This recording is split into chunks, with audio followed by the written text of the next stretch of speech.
독서에서 다윗이 말합니다.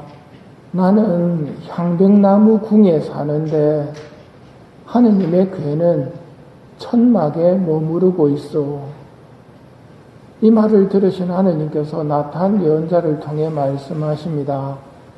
나의 종 다윗에게 가서 말하여라.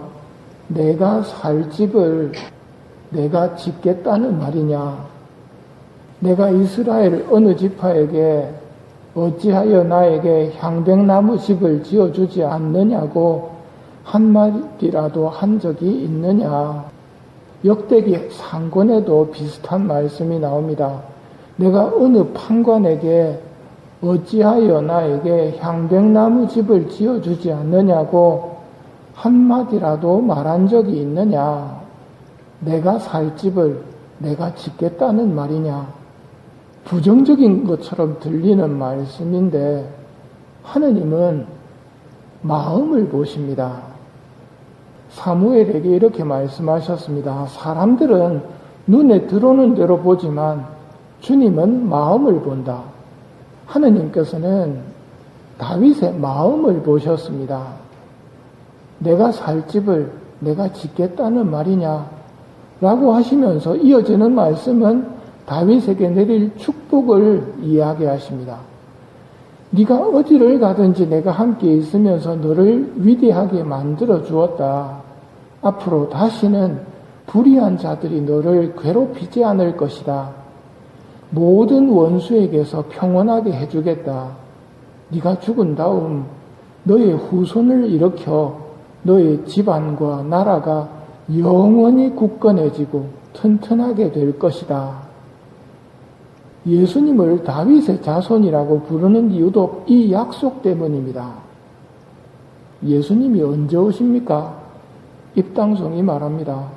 이제 때가 차 하느님이 당신 아드님을 세상에 보내신다. 이제 때가 차 하느님이 당신 아드님을 세상에 보내신다. 오늘 밤입니다. 구세주 오시면 어떻게 되는지 성령으로 가득 찬 스가랴가 예언합니다. 스가랴의 예언은 제일 먼저 하느님 찬미로 시작합니다.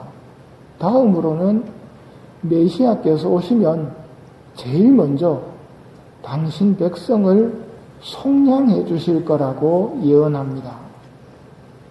옛날에 종과 노예는 값을 지불하고 사왔습니다.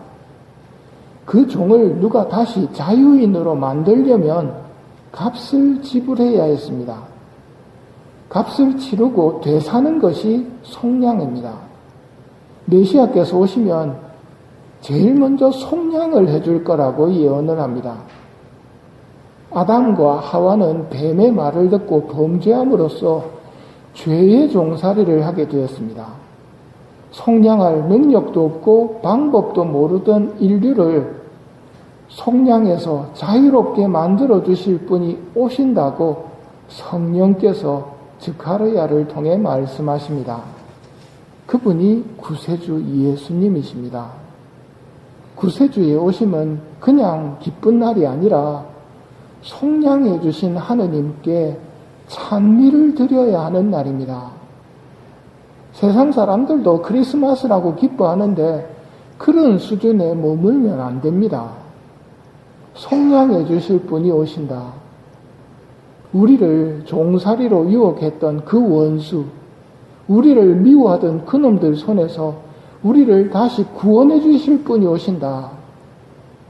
원수들 때문에 어둠 속에 떨어져 왜 사는지도 모르고 어떻게 살아야 하는지도 모르고 살던 우리에게 높은 데서 샛별이 떠올랐습니다.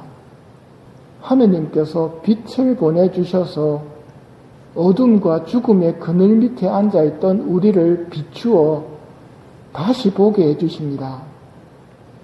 어느 길이 하늘나라로 가는 길인지, 어느 길이 멸망으로 가는 길인지, 구원받기를 원하고 아버지 집으로 들어가기를 원하는 사람은 자신을 버리고 제 십자가를 지고 예수님을 따르면 됩니다.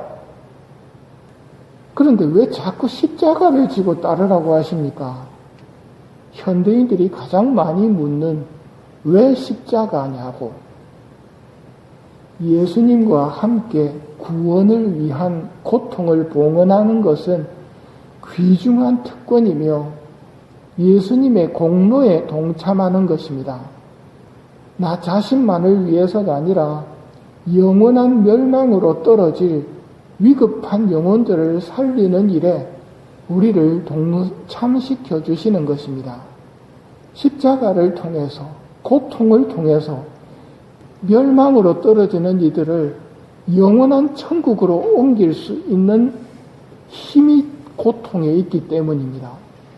우리를 괴롭히기 위해서가 아니라 예수님의 그 귀중한 특권에 동참시키고자 십자가를 지고 따르라고 그러시는 겁니다. 이거는 이 세상에서는 그 가치를 제대로 볼 수가 없습니다. 영원한 세상에 가서야 그 엄청난 가치를 보고 놀라게 될 것입니다. 그러니 일상의 불편함에 대해서 불평하기보다는 봉헌을 하면서 예수님을 따라가면 우리도 아버지 집에 들어가게 될 것입니다. 혹시 너무 무거운 십자가로 나를 혹사시킬까 걱정하지 마십시오. 나를 닮은 너에게서 예수님께서 말씀하십니다. 나를 믿고 나에게 기대해라. 나는 훨씬 더 큰 도움을 주기를 원한다. 예수님을 믿고 예수님을 의지하십시오. 내가 감당 못할 십자가를 주시면 어쩌나 이런 엉뚱한 생각은 하지 마십시오. 예수님의 선하심은 그런 것과는 정말 상관없는 분입니다. 예수님의 성탄으로 우리에게 구원의 길이 열렸습니다. 예수님 덕분에, 하느님 덕분에 하늘이 열리고 왜 살고 어떻게 살아야 하는지 알게 되었습니다. 하느님은 마음을 보시는 분입니다. 천막에 계신 하느님을 생각하는 다윗을 축복하셨듯이 구유에 누워 계신 예수님, 감실에 계신 예수님을 우리가 예쁜 마음으로 생각한다면, 그리고 몸으로 올 수 없을 때는 사랑과 위로의 마음을 수호천사를 통해 전달해 주시기를 부탁한다면 예수님께 좋은 성탄 선물이 될 것입니다. 하느님은 마음을 보십니다. 성탄에 어울리는 따뜻한 마음씨를 가지게 해주시기를 청하며 이 미사를 봉헌합시다.